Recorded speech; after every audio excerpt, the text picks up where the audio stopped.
Bienvenidos a este episodio número 7 de este podcast, de esta serie de reflexiones acerca de la iglesia, en la que me propongo sinceramente trasladarte toda mi carga para ayudarte en este proceso de amar a la iglesia, para poder admirarla, para poder ser esos voluntarios que Dios está esperando para que seamos edificadores de la casa de Dios, para que podamos colaborar con Jesucristo en esa carga que Él se ha propuesto de edificar su iglesia.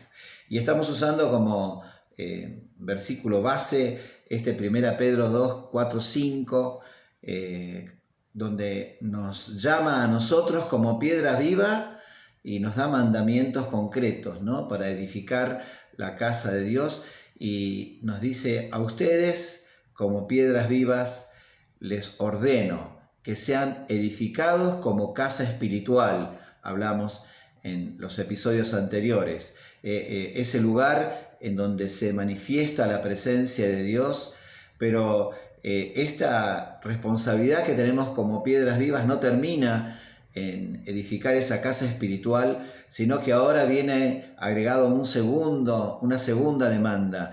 No solamente la orden es ser edificados como casa espiritual, sino la necesidad que como piedras vivas seamos edificados como sacerdocio santo. Y ahora queremos agregarle a esa edificación de esa casa de Dios para morada del Espíritu acá en la tierra, queremos edificarle esta responsabilidad, que la obra de Dios se edifica por medio de relaciones. Necesitamos como piedras vivas ser edificados como sacerdocio santo. Para poder entender la naturaleza de la casa espiritual, consideramos un poquito cómo fue la evolución de la revelación de Dios acerca del tiempo a lo largo de las edades. La edificación de la casa espiritual que estuvimos tratando de entender cómo edificar, nos revela las formas en las que Dios se relaciona con su pueblo, en la forma en que el cielo invade la tierra, se conecta el cielo con la tierra,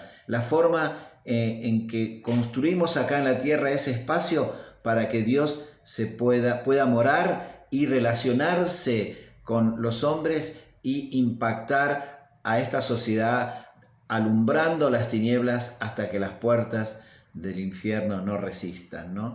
Pero ahora queremos edificar la iglesia considerando esta otra demanda, ¿no?, que la casa de Dios se edifica por medio de relaciones.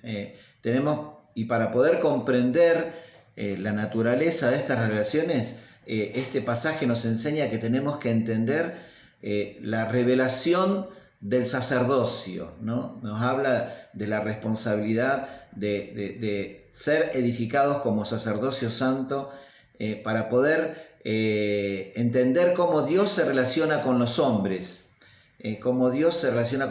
primero individualmente, para poder transformar esos instrumentos suyos en herramientas útiles que puedan colaborar de manera de que los demás puedan recibir de esa gracia que opera en nosotros, ¿no? Así que queremos entender un poquitito acerca de esto del sacerdocio, cómo es revelado en las Escrituras. Es interesante comprender el cambio del Antiguo y el Nuevo Testamento. En el Antiguo Testamento, la característica distintiva del obrar de Dios era obrar a través de instrumentos ungidos, reyes, profetas, sacerdotes, patriarcas, personas que Él escogía, las ungía para que realmente sean el modelo del pueblo. Y en el Nuevo Testamento el proceso es diferente, porque Dios no obra solamente a través de personas ungidas, sino a través de relaciones ungidas, por medio de grupos que interactúan y se ponen de acuerdo. Es la ampliación del concepto de familia y de pueblo, para poder practicarlo dentro de este nuevo orden de espiritualidad.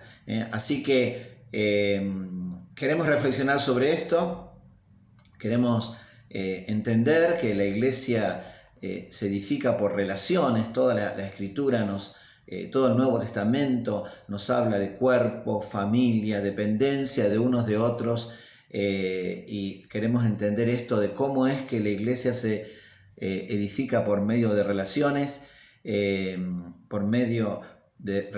Por eso queremos entender que la revelación del Nuevo Testamento somos todos sacerdotes y la obra se realiza por el sacerdocio de todos los santos, ¿no? Eso es un poco lo que nos proponemos en este episodio, tratar de comprender, ¿no? El sacerdocio, para poder entender el sacerdocio de todos los santos, necesitamos buscar esa revelación acerca de qué la Escritura nos quiere enseñar acerca del sacerdocio, ¿no? Por eso tenemos para aprender del sacerdocio del Antiguo Testamento y del sacerdocio de Cristo, ¿no? ¿Qué enseñanzas nos deja el sacerdocio del Antiguo Testamento y qué enseñanzas nos deja el sacerdocio de Cristo para que hoy nosotros podamos ser edificados como sacerdocio santo, para que como iglesia edifiquemos por el sacerdocio de todos los santos, Así que bueno, el Antiguo Testamento propone un sistema de acercamiento a Dios compuesto por el templo, el sacerdocio y los sacrificios, ¿no? Que es un poco de lo que queremos aprender. Todos ellos son sombra y figura de lo verdadero, de lo que hoy tenemos que practicar. Por eso es que tenemos que dedicarnos a aprender la revelación. Hablamos del templo, ahora queremos entender un poco del sacerdocio, después vamos a hablar un poquito de los sacrificios, ¿no? Por eso necesitamos entender, para poder entender lo verdadero, lo que hoy tenemos que practicar, tenemos que aprender un poquito del carácter simbólico de este sistema sacrificial que Dios le enseñó a Moisés. Así que bueno, lo que te propongo aprender es un poquitito, algunas lecciones rápidas que las podemos profundizar en el libro, pero bueno, algunas reflexiones rápidas para que dejarte instalado la preocupación acerca de lo que nos enseña el sacerdocio del Antiguo Testamento para poder aplicarlo hoy, ¿no? Bueno, una de las cosas que nos enseña el sacerdocio arónico, ¿no? El sacerdocio del Antiguo Testamento, es que el sacerdocio comienza en nuestro interior. Por eso era necesario el lavamiento, la purificación y la investidura del poder, ¿no? Lo que tenemos que aprender es que este sacerdocio que tenemos que ejercitar es que una vez convertidos y lavados por las aguas del bautismo, Dios trata con nuestras actitudes interiores, porque lo que Dios quiere enseñarnos es que el sacerdocio comienza en tu corazón.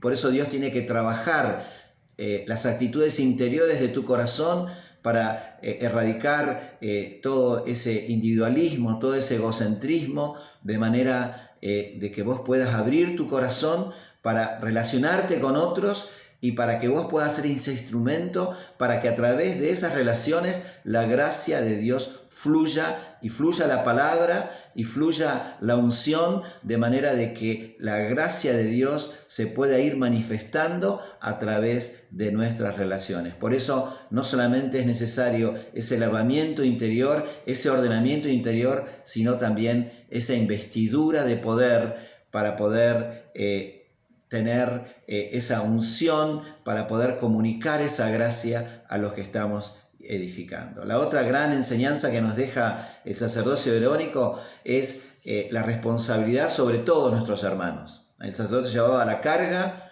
de las 12 tribus sobre sus hombros y en el corazón. Y es un poco lo que queremos aprender de este sacerdocio del Antiguo Testamento, que nos quiere enseñar ahora lo verdadero, que la carga por otros comienza en tu corazón.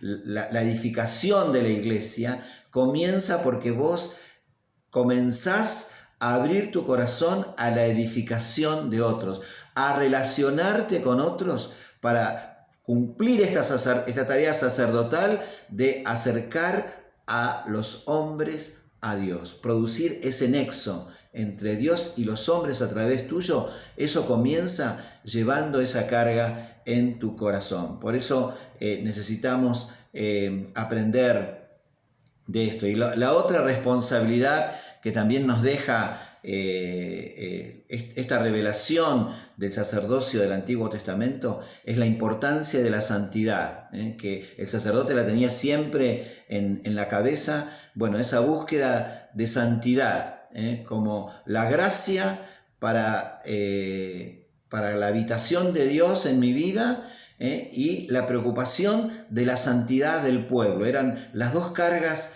que quedaban en el sacerdote del Antiguo Testamento, ¿no? La carga por la santidad personal y la carga por la santidad del pueblo. El compromiso del sacerdote por la santidad, por los pecados cometidos por el pueblo, ¿no?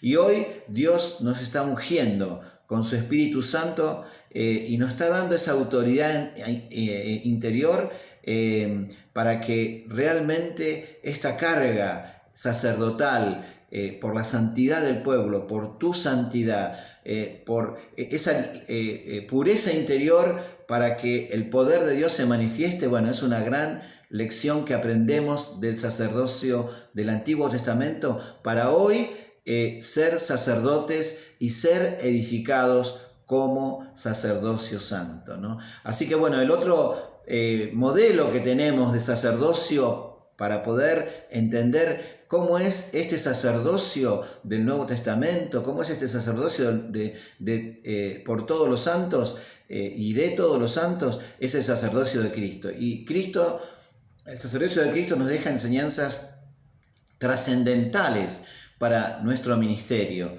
para la forma de ejercer hoy nuestro sacerdocio, ¿no? Cristo se hizo igual a todos sus hermanos para poder compadecerse de nuestra debilidad. Dice Hebreos 2, del 17 al 18, que Cristo se identificó con nuestra debilidad para poder compadecerse de nuestra debilidad.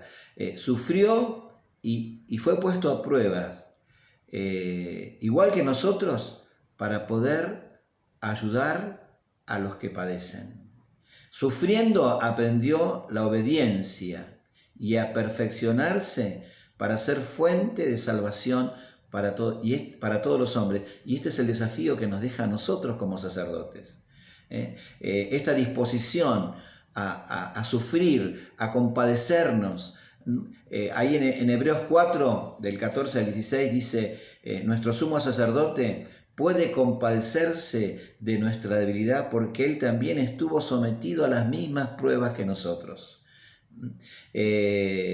Acerquémonos pues con confianza al trono de nuestro Dios amoroso para el que Él tenga misericordia de nosotros y en su bondad nos ayude en la hora de necesidad. Este es el modelo de sacerdote, disponerte a padecer para aprender a obedecer, para identificarte con la necesidad del otro, para que el otro se pueda acercar a vos, porque te ve y se ve identificado con tus sufrimientos, con tu debilidad, con tu padecimiento. Así que la característica que nos deja Cristo acerca del sacerdocio es que nuestro sacerdocio lo ejercemos en debilidad, compadeciéndonos para que los demás se puedan identificar con nuestras vidas, ¿no? Y la otra gran característica que nos deja el sacerdocio de Cristo es que Jesucristo se ofreció a sí mismo, ofreció su cuerpo en sacrificio, ofreció su sangre, y vino a ser para nosotros liberación eterna, ¿no? Ahí en Hebreos 9, del 12 a 15, dice que Dios ha entrado en el santuario para ofrecer su propia sangre. Ha entrado una vez para siempre y ha obtenido para nosotros liberación eterna, ¿no? Este es el modelo que Cristo nos deja, el sacerdocio se ejerce ofreciéndonos a nosotros mismos en sacrificio para producir en el otro el crecimiento y esa liberación y esa edificación, ¿no? Entonces nos preguntamos hoy cómo ejercer este sacerdocio de los santos, y acá nos está dando Cristo estos modelos en debilidad, para que los demás se puedan compadecer en nosotros. Lo que nos une a los demás es nuestro quebrantamiento, no es nuestra perfección. Lo que le permite al otro identificarse conmigo es que me ve tan débil, no es que me ve perfecto. Y la otra condición es esa actitud de sacrificarme, para que el otro también pueda crecer. Así que necesitamos comprender el sacerdocio arónico y el sacerdocio de Cristo,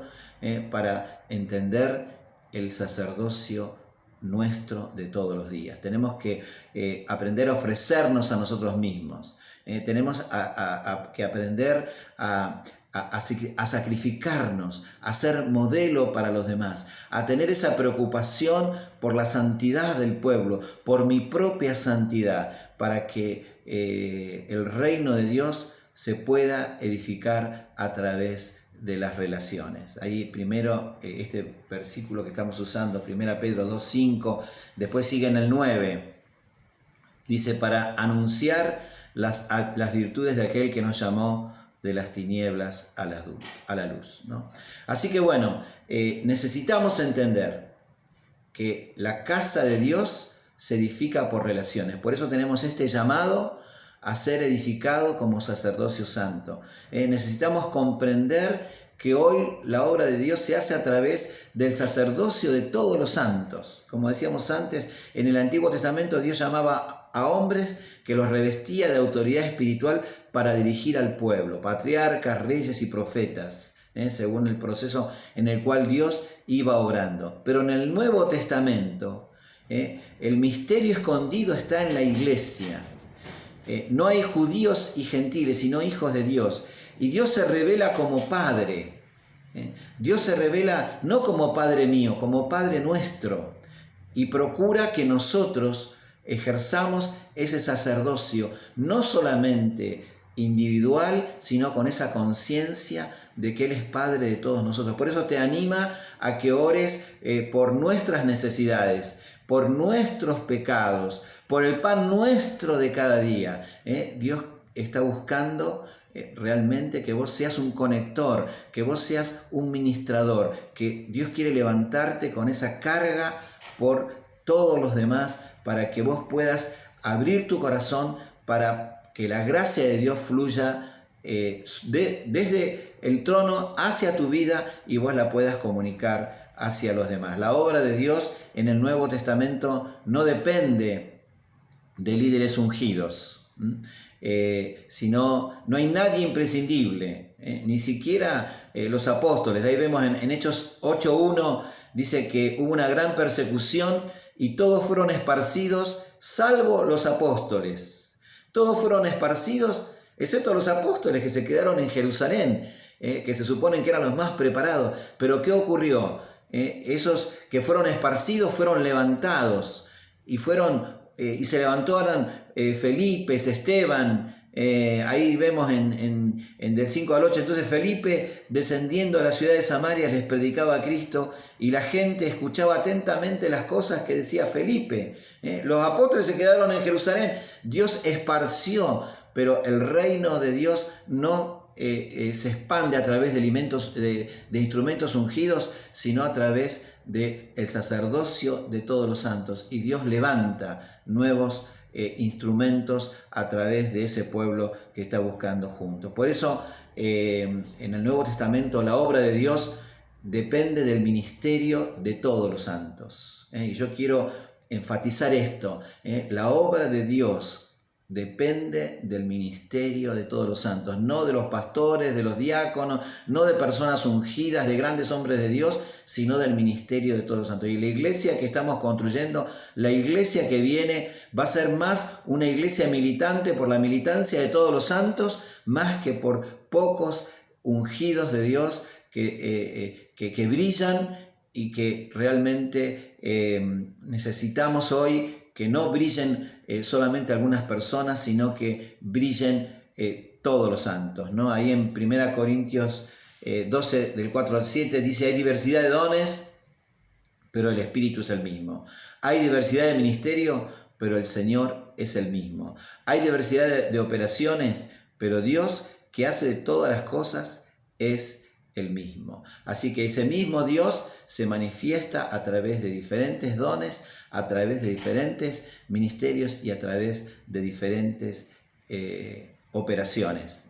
Por eso lo que yo quiero que trabajemos en este tiempo es justamente comprender que todos los santos son ministros, que todos los santos somos reyes y sacerdotes, y lo que hoy necesitamos es una iglesia donde todos los santos seamos ministros, donde todos los santos seamos sacerdotes, donde todos los santos ejerzamos el gobierno, como dice ahí en Apocalipsis 5:10, dice que Dios nos ha hecho reyes y sacerdotes, y reinaremos sobre la tierra. No algunos, sino el sacerdocio de todos los santos, el gobierno de todos los santos, y este es el gran espectáculo que la iglesia tiene que mostrar acá en la tierra, para poder mostrar la sabiduría a los principados y potestades.